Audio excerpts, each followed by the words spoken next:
طرح کرو کہ ہمارا بھائی بھی ہمیں واپس کر دو تاکہ ہم اسے لے جائیں اور ہمارے والد گرامی کی آنکھیں ٹھنڈی ہوں۔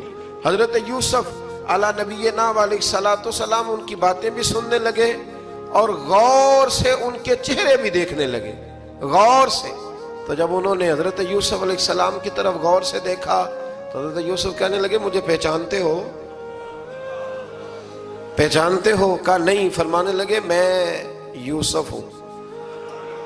قال انا یوسف، کہنے لگے میں یوسف ہوں، اور حضرت بنیامین کی طرف اشارہ کر کے کہنے لگے وہذا اخی، اور یہ میرا بھائی ہے۔ میں یوسف ہوں اور یہ میرا بھائی ہے۔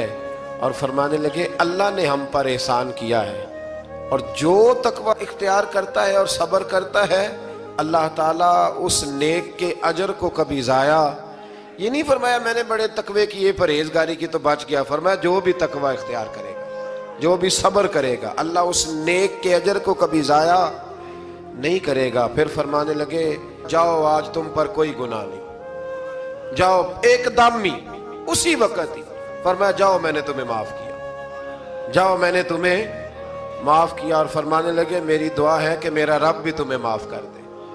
پھر فرمایا یہ میری قمیض لے جاؤ، میرا کرتا، اور میرے باپ کی آنکھوں پہ ڈال دینا، امید ہے ان کی آنکھوں کی روشنی واپس آ جائے گی، جاؤ لے جاؤ۔ تو وہ کرتا لے کے گئے، اذهبوا بقمیصی ھذا، یہ میرا کرتا لے جاؤ۔ دیکھو اللہ والوں کے وجود سے جو چیز لگ جائے تبرک بن جاتی ہے۔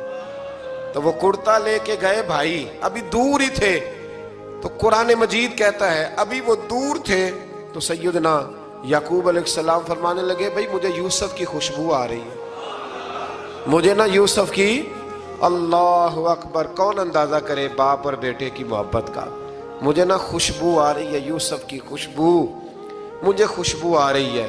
تو حضرت سیدنا یعقوب علیہ السلام کی آنکھوں پہ ڈالا تو روشنی واپس آ گئی۔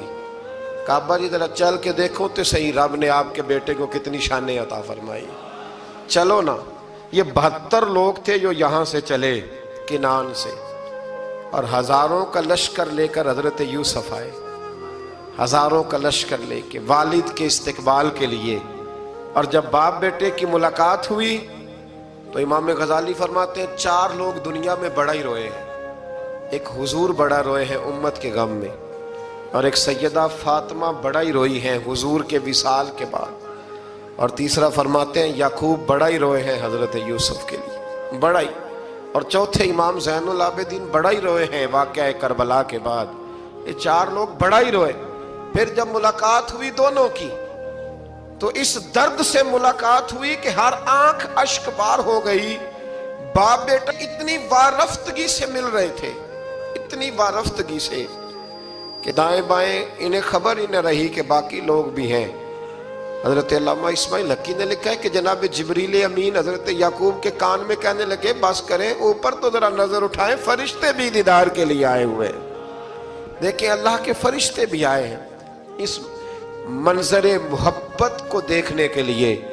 حضرت سیدنا یعقوب علیہ السلام، حضرت یوسف کی والدہ، اور پھر آپ کے 11 بھائی سارے آپ کے لیے سجدے میں گر گئے۔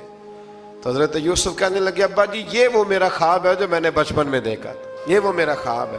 حضرت سیدنا یعقوب علیہ السلام پھر کم و بیش لگ بھگ 23 سال، کچھ نے لکھا ہے 40 سال مصر میں رہے، اور جب وصال ہونے لگا تو حضرت یوسف سے فرمانے لگے بیٹا مجھے یہاں دفن نہ کرنا، مجھے وہیں لے جانا جہاں میرے والد دفن ہے۔